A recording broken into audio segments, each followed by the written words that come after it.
News here. Let me read it to you. At that time in my career, I didn't know how other people felt about my game.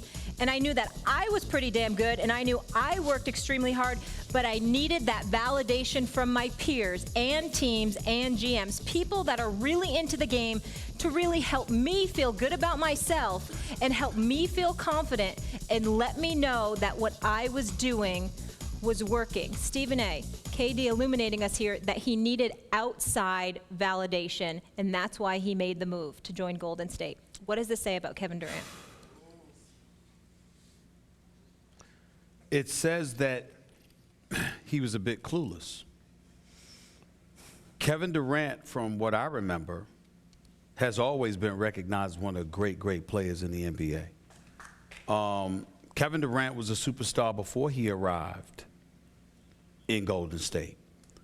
Kevin Durant was widely recognized as somebody who wasn't, quote unquote, the alpha dog, but people maligned Russell Westbrook for it as opposed to Kevin Durant. When you looked at Kevin Durant, what you maligned him for was his unwillingness to be assertive enough to get into Russell Westbrook's face and demand that he be the man. That's what everybody got on Kevin Durant about. I don't know what he's talking about when he says, you know, respect from my peers in terms of my game. I knew I was pretty damn good, but others may not have. What world were you living in? What rock were you under? Kevin Durant, not only was he great, considered one of the most prolific scorers this game has ever seen. We were talking about him with the commercials. We were talking about him as an elevated version of the Iceman, George Gervin. We also remember that he was number 2 in the draft because that's why we lament the fact that Greg Oden, due to his injuries, might be one of the biggest busts as the number 1 overall pick in NFL and NBA history, because Kevin Durant could have gone number 1 and Greg Oden went number 1 instead.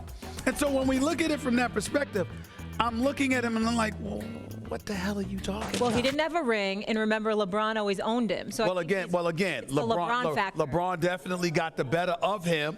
And I guess if you want to look at it and say he needed to go someplace else where he could get a ring and beat LeBron in the finals, that would be more direct. But when you make a generic statement like I needed validation and respect from my peers, to me, he was never devoid that outside of going up against LeBron. Against anybody else, he was universally recognized as one of the great players that this game has seen and respected for it. Everybody knew Kevin Durant was the real deal. I don't know what he's talking about unless he's saying, listen, they thought I was scared of LeBron. They thought I couldn't beat LeBron. They thought I wanted no parts of LeBron like I did it in game 1. Okay, if he's saying that, then he's telling the truth.